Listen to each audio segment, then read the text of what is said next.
Here we go, back again with another video on SAFC Fan TV. Yes, it's the big one tomorrow, the time-weird derby, Newcastle United versus Sunderland at St James's Park.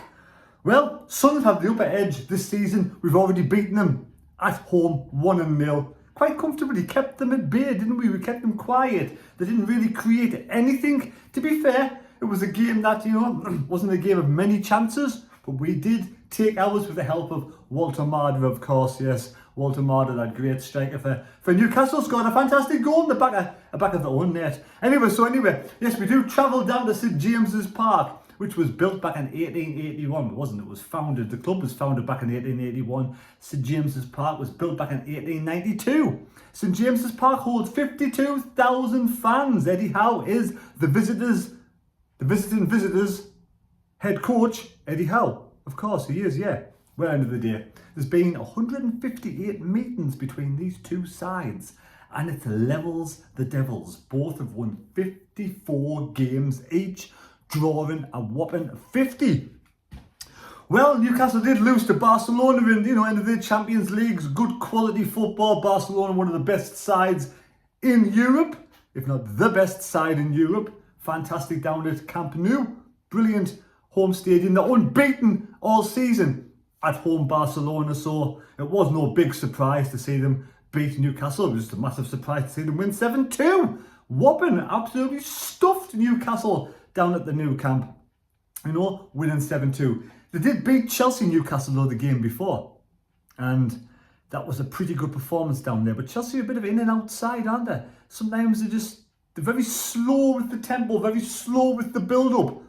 A bit like Sunderland are when we try and have a lot of possession, but we are better with the low block counter-attacking style football. And I think at St James's Park, we will be under the cosh for long periods. So we've got to make sure we try and retain the ball, keep the ball well, and not give away sloppy passes and give away possession.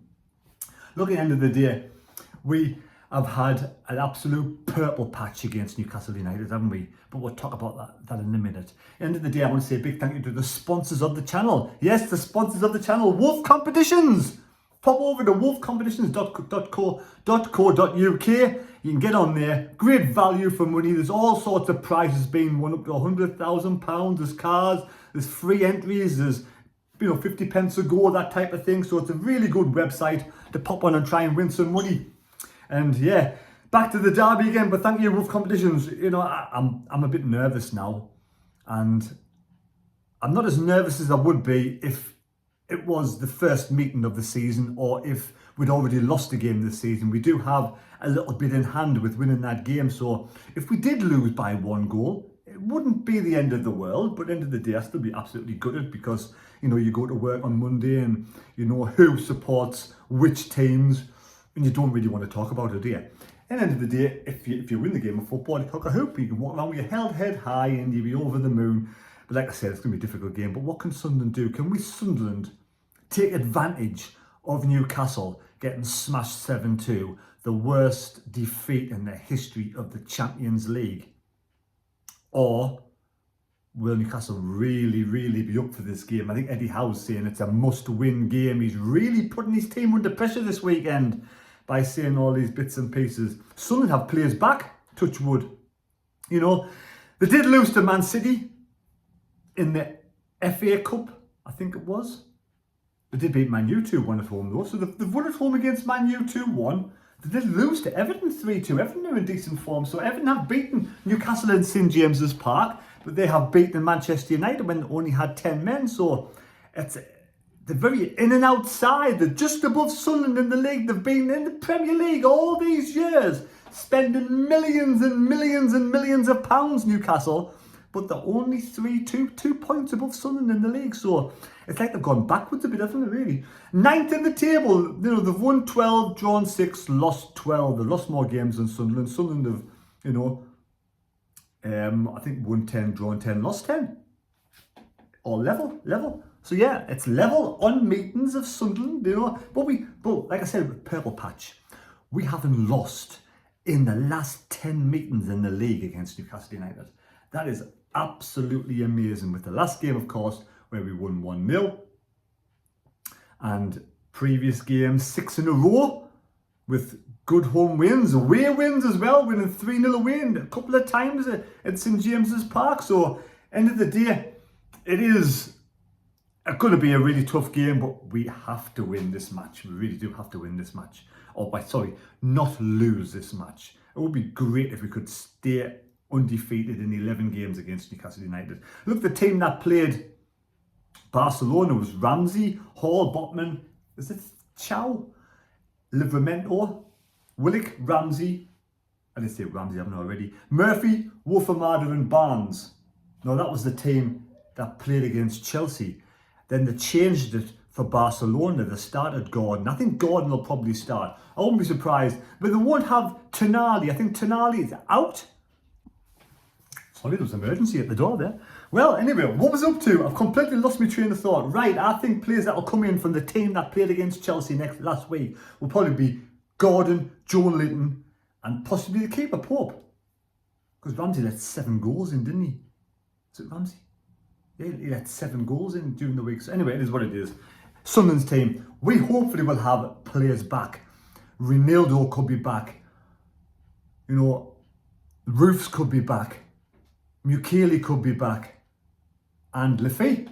So it's like half a team we've been missing for the last few games. So no wonder the form's dipped and we haven't been playing as good. You get those players back into the fold and it could be a different kettle of fish. I heard that these players are desperate to get back for this derby game. Absolutely desperate to get back. So my starting 11 would be Roofs in goal, Ronaldo left back, Mukele right back, Alderweireld, Ballard if Ballard's fit in the middle, or otherwise Hatruda could fit into that slot perfectly. Then in midfield, Siddiqui, Xhaka. Xhaka's had a full week's training for the first time for a lot of weeks, so that's good. After the result last week against Brighton, had a full week's training, so he'll be faster, fitter, fresher, and better for that. Siddiqui, like I said. Then on the right, I'm thinking really with all the injuries, there's only Chris Rigg. Chris Rigg, man of the match last week against Newcastle. That could be a right old fantastic game for Chris Rigg. He's only got Lewis Hall to deal with. On the left, Lefebvre and Bobby again. Bobby's been out for a while, so having all those minutes last week and then a full week recovery, Bobby could be back to best. And let's face it, let's put 100% in dedication and really be up for this match. You know, Regis Lebris is really good at getting the players up for special games, and this game is a right old special game, so hopefully we can do the business. I'm going to go for 1-0 Sunderland win. Yes, backs against the wall, under pressure, you know, really defending for our lives in that low block, but then a late winner with Robbie setting the fans on fire and late goal. That would be absolutely amazing. Now, we'll be doing a live stream on the Mad Mistake on Sunday. Tune in. We'll have a bit of fun and hopefully we'll get the 3 points. End of the day, I'd be happy with the draw. I would. Getting 4 points against your noisy neighbours, against the Mags in the Premier League. First season back when you were one of the favourites to be relegated. We can still finish in the top 10. No doubt about it. So there we go. So hope you've enjoyed the video. Subscribe to SAFC Fan TV. Not sure if there'll be a live stream on Sunday night. Depends how pissed everybody is. And hopefully enjoy your Saturday. It's a beautiful day. I'm going to do a nice long walk. Enjoy your weekend. Let's hopefully by Monday morning we absolutely cock a hoop and we have the bragging rights for the next 6 months or whatever it is. There we go. Take care. God bless me. God go with you. Thanks for watching the video. See you later, folks. Thank you.